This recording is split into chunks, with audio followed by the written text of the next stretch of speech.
Vie divine de la très sainte Vierge Marie, chapitre 26. Marie et la résurrection de Jésus. La très sainte Vierge réunit au Cénacle Saint Jean, les Maries et les autres vénérables femmes qui avaient suivi le Seigneur depuis son départ de la Galilée. Merci, leur dit-elle, avec une profonde humilité et beaucoup de larmes. Merci de m'avoir accompagnée durant toute la passion de mon Fils bien-aimé. Je vous assure que votre piété ne manquera pas d'être récompensée. En attendant, agréez-moi comme votre amie et votre servante. Tous la remercièrent de ses sentiments, lui baisèrent les mains, demandèrent sa bénédiction et la prièrent enfin de prendre un peu de nourriture et de repos. Ma nourriture et mon repos, dit-elle, consistent à voir mon Fils ressuscité. Mais vous autres, mangez et reposez-vous. Elle s'en alla aussitôt dans sa retraite accompagnée de Saint Jean, et, s'y trouvant seule avec lui, elle lui dit à genoux, « Puisque vous êtes prêtre du Très-Haut, il est juste que je vous obéisse. J'ai toujours été servante, et ma joie est d'obéir jusqu'à la mort. Prescrivez-moi donc ce que je dois faire. » Ce disant, notre auguste princesse versa beaucoup de larmes, et l'apôtre, ne pouvant retenir les siennes, lui répondit, « Puisque je suis votre fils, c'est à moi de vous obéir, à l'exemple du Créateur qui vous a choisi pour sa mère. Pour m'acquitter de mes devoirs envers vous, je voudrais être plus ange qu'homme. » Cette sage réponse ne convainquit pas la reine de l'humanité qui répartit. « Dans cette vie passagère, je dois avoir un supérieur auquel je sois soumise. Comme prêtre, vous êtes l'autorité, et comme mon fils, vous êtes tenu de me donner cette consolation. » « Soit, répliqua Saint Jean, que votre volonté soit faite. J'y trouverai moi-même ma sûreté. » La divine mère lui demanda alors la permission de rester seule dans la méditation des mystères de son Fils. Elle le pria en outre d'assister les femmes qui l'accompagnaient et de pourvoir à leur nourriture, excepté les 3 Maries qui désiraient attendre dans le jeûne la vue du Seigneur ressuscité. Elle passa la nuit dans la considération de la vie et surtout de la mort de son très saint Fils. Elle le glorifiait en donnant libre cours aux effusions de sa tendresse comme aux larmes de sa douleur, et en s'entretenant soit avec lui, soit avec les anges de sa garde. Vers 4 heures du matin, Saint Jean se présenta à elle avec l'intention de la consoler. Aussitôt, elle se mit à genoux et lui demanda sa bénédiction de prêtre et de supérieur. Petit renvoi 1 de bas de page. Elle fit toujours ainsi avec tous les apôtres lorsqu'elle les abordait et lorsqu'elle les quittait. Cette note dispensera de le dire dans la suite. Fin du renvoi, reprise de la lecture. À son tour, son nouveau fils lui demanda la sienne avec beaucoup de larmes. Après cet acte d'humilité, cette mère pleine de sollicitude l'engagea d'aller en ville chercher les apôtres, de les encourager et de les lui mener. Il ne tarda pas à rencontrer Saint Pierre qui, en tremblant, se rendait auprès d'elle. Et il revenait de la grotte où il avait pleuré son reniement. Ils tâchèrent ensemble de découvrir leurs autres collègues, mais ils n'en trouvèrent que quelques-uns. Saint Pierre se présenta le premier, et tout seul à la mère de la grâce, et, se jetant à ses pieds, il lui dit avec une poignante douleur, « J'ai péché devant Dieu, j'ai offensé mon maître et vous aussi. » Il ne put en dire davantage, tant il était suffoqué par les sanglots. La reine du monde ne crut pas convenable de se prosterner elle-même aux pieds du pasteur qui venait de commettre une si grande faute, mais il lui était impossible aussi de se résoudre à ne pas rendre hommage au chef de l'Église. Pour concilier ces deux sentiments, elle se mit à genoux par respect et dit en même temps, afin de dissimuler son intention, « Demandons pardon de votre péché à mon fils, votre maître. » Elle le fortifia ensuite dans les joies de l'espérance. À leur tour, les autres apôtres se présentèrent devant elle. Ils se prosternèrent eux aussi à ses pieds et lui demandèrent pardon de leur lâcheté. Sa présence ajoutait à la vivacité de leur repentir qui les inondait de larmes amères. Après les avoir relevés avec une tendre compassion, elle écouta complaisamment le récit de ce qui leur était arrivé depuis leur fuite. Elle en prit occasion de confirmer leur foi et de rallumer leur amour. Quand le soir vint, elle quitta les apôtres pleins de ferveur et s'appliqua particulièrement à considérer ce que faisait l'âme très sainte de son Fils depuis qu'elle était sortie de son corps sacré. Elle était descendue dans les limbes. À ce propos, il n'est pas sans utilité de dire qu'il y a 1251 lieues de la superficie de la terre à son centre. C'est là qu'est l'enfer, qui contient plusieurs gouffres ténébreux dont l'ensemble forme un globe où les peines sont différentes, mais toutes effroyables. À l'un de ses côtés se trouve le purgatoire, beaucoup moins vaste que l'enfer. On y souffre les peines du sens, mais elles ne ressemblent pas à celles des damnés. À l'autre côté sont les limbes qui étaient alors divisées en deux parties. L'une est destinée aux enfants qui meurent sans baptême avec le seul péché originel, mais ils n'y resteront pas toujours, car après le jugement général, ils iront ailleurs. L'autre partie était la demeure des justes qui avaient déjà expié leurs péchés, mais qui devaient attendre que le Sauveur leur ouvrît le paradis en y montant lui-même. C'est là que se rendit l'âme très sainte de notre Seigneur Jésus-Christ, escortée d'une multitude innombrable d'anges qui célébraient la gloire de leur roi victorieux. Sur leur commandement, quelques rochers du chemin se brisèrent, quoique ce ne fût pas nécessaire, puisque tout ce cortège était composé d'esprits doués d'une merveilleuse subtilité. Par sa présence, l'âme du Rédempteur changea cette demeure en ciel. Les âmes des justes, béatifiées par la claire vision de la divinité, chantèrent les louanges de leur Sauveur. Ce fut ensuite le tour des âmes du purgatoire que les anges amenèrent sur l'ordre de leur souverain. Ce jour ne fut terrible que pour l'enfer. Les démons atterrés se cachaient dans les profondeurs de leurs cavernes comme des serpents qu'on poursuit.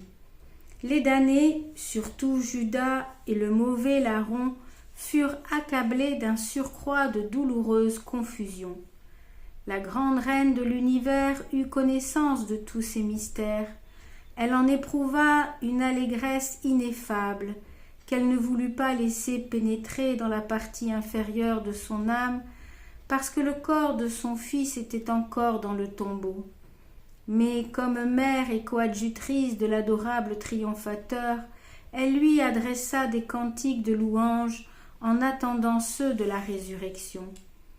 Elle était proche. À 3 heures du dimanche matin, l'âme très sainte de notre Seigneur Jésus-Christ retourna glorieusement au sépulcre, escortée non seulement des anges, mais aussi de tous les saints qu'elle avait délivrés des limbes et du purgatoire, trophée vivant de sa victoire. Il y avait au tombeau beaucoup d'autres anges qui le gardaient pour honorer le corps sacré uni à la divinité. Plusieurs d'entre eux avaient recueilli par ordre de leur reine les reliques du sang, de la chair et des cheveux de notre Seigneur. La très prudente mère avait pensé à tout. En premier lieu, tous ces bienheureux virent le corps de leur Sauveur tout blessé et défiguré. Adam et Ève déplorèrent les ravages de leur désobéissance. Les patriarches et les prophètes se réjouirent de l'accomplissement de leurs prédictions et de leur espérance. Tous louèrent le Tout-Puissant qui avait opéré la rédemption avec tant de sagesse. Les anges restituèrent au sacré corps les reliques qu'ils avaient et le rétablirent dans sa première intégrité. Au même instant, l'âme du Seigneur s'unit à lui rendit la vie et le revêtit d'une gloire immortelle. La clarté dont il resplendit surpassa celle des autres corps glorieux, comme le jour surpasse la nuit, et, si une seule créature était parée des beautés de toutes les autres, elle paraîtrait encore difforme auprès de lui.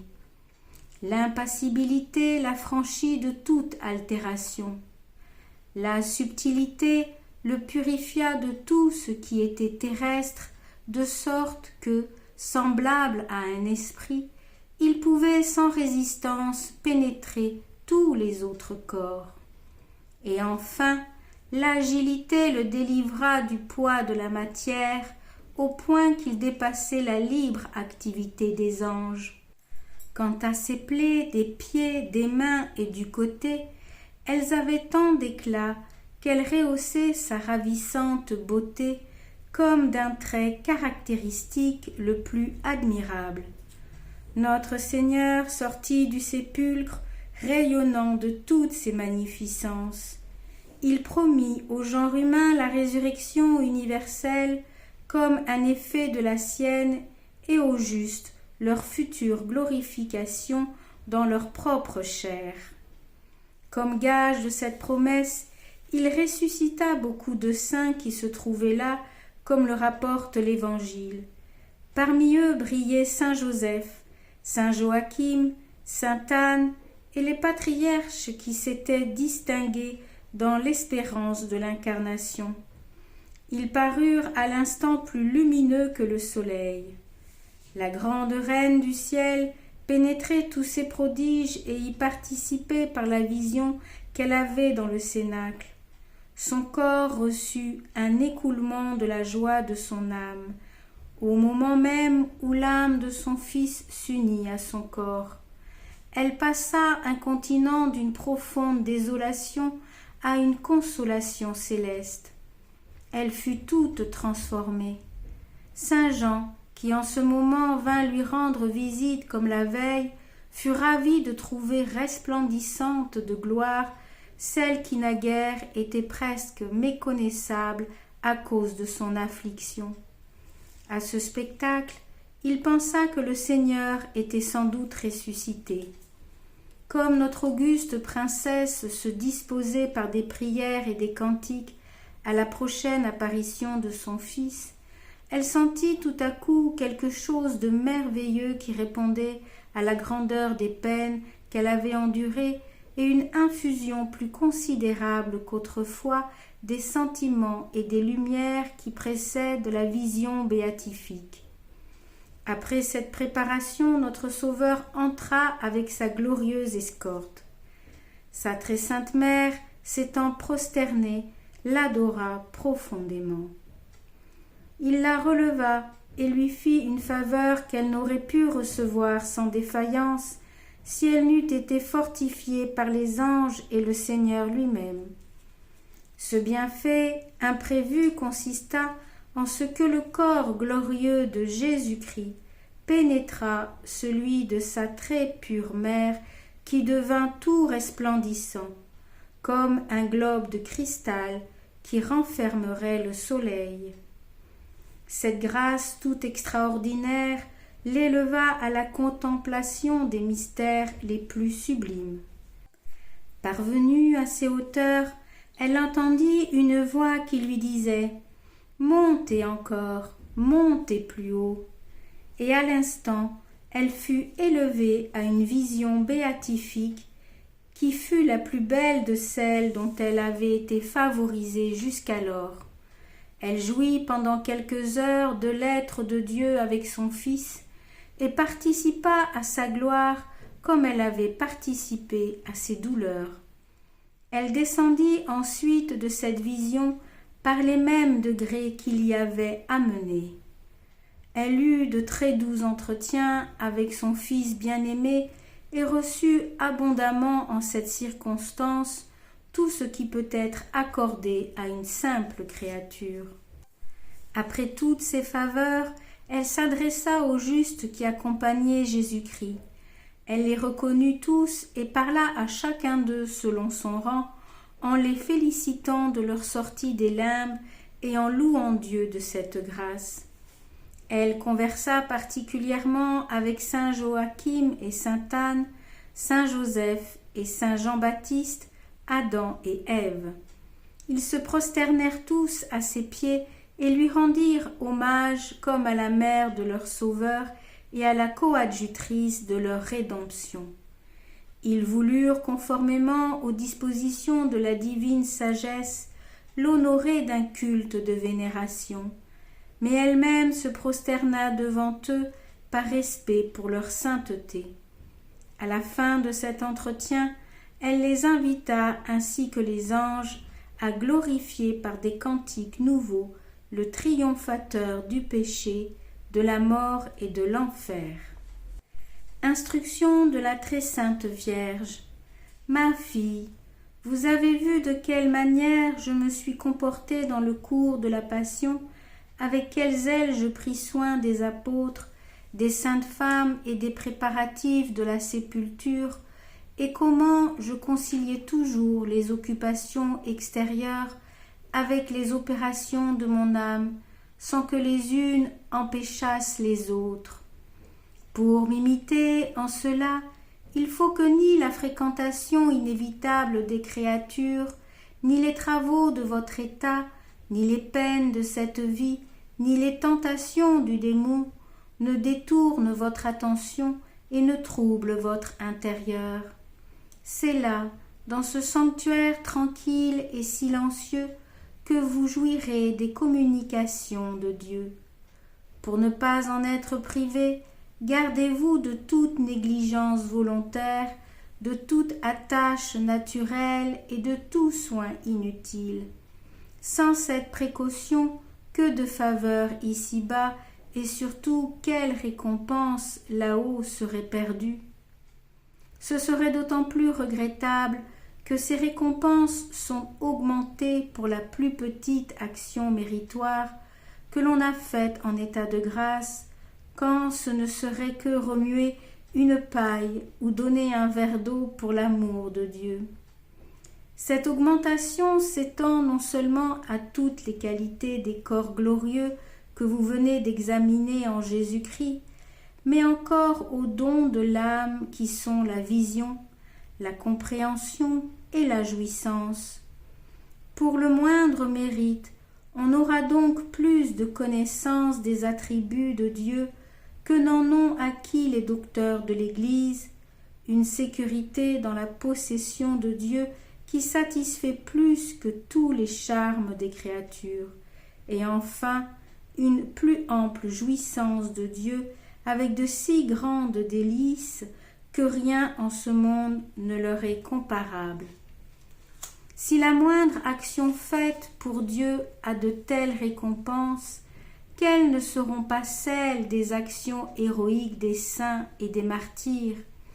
Et s'il en est ainsi pour de simples mortels sujets à des péchés et à des imperfections qui diminuent le mérite, considérez quelles doivent être la félicité et la gloire de mon très saint Fils, qui naquit dans la pauvreté, vécut dans la fatigue, mourut dans les tourments, racheta l'humanité et fonda l'Église. L'intelligence humaine est incapable de s'en former sur la terre une juste idée. La manifestation en est réservée au ciel. Fin du chapitre 26 de la seconde partie.